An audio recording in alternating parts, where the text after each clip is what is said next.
The building is secure. That's all we can say. Absolutely. How are you doing?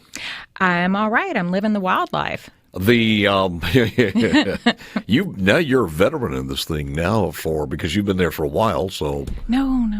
Yeah. 5 months. Well, I mean, that's 5 months. We had you back when you were just starting. So I liked the honeymoon period. Didn't last long, did it? No.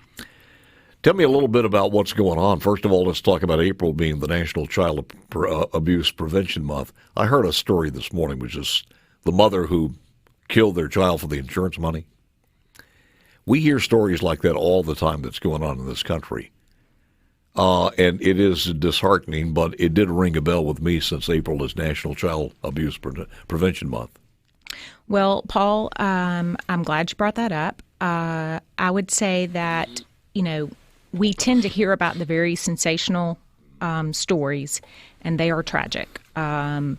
It's one of the things that I've really tried to work on internally in our agency is that we become really good at crisis management because that is what we do. But I think that the emphasis we want to raise during the month of April is not only awareness of the horrific, tragic events, but of our power as a society to help prevent some of those events from happening.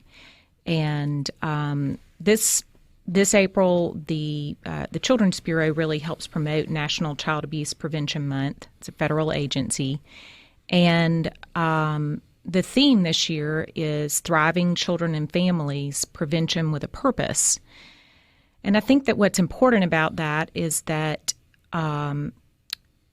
we need to get awareness out about child abuse, the causes of child abuse, and what we can do intentionally to prevent it, because the damage once it occurs is very difficult and almost impossible sometimes to reverse. I think one of the problems we have is we don't know what the borderline is, what the defining line is. We have people who may want to report that, but they don't want to go overboard.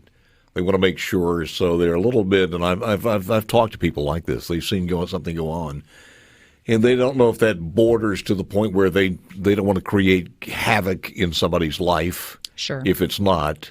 But speak to that, because I think that's probably something you guys deal with on a regular basis. It is. Mississippi has laws in place that require mandatory reporting for almost every profession, to be honest, a lot of professions.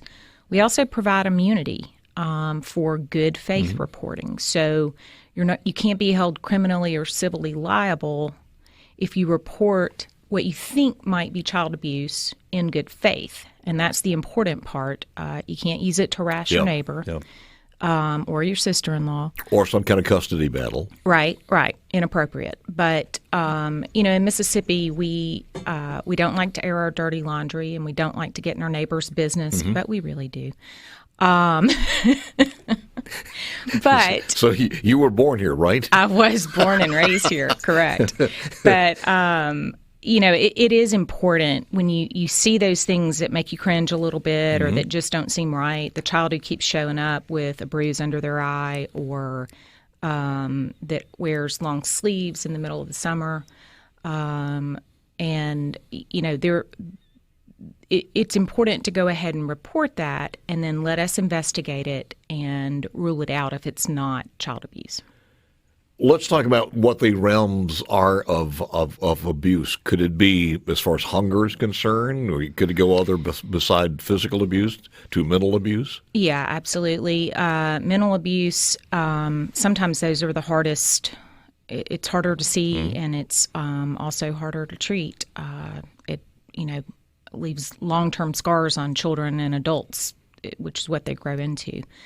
But hunger and lack of adequate clothing, those are issues that are really part of prevention with a purpose and helping families thrive. What we want to avoid is removing children from their parents because of poverty. And we know that Mississippi has a large percentage of people that live in poverty. So for the state, it's much less damaging and also less expensive and more efficient if if a child doesn't have adequate clothing. Yeah. We're Mississippians. We can help that child find clothing. There is help there in numerous different ways, from your local church to state Absolutely. agencies. Help is there, but you have to let it be known. You have to be able to reach out and ask for that help. I do know that one of the things that's a commonality across the country is the quarantine has exacerbated this, because when the kids are in school, you can see, teachers know. Teachers are pretty sharp, and they get to know these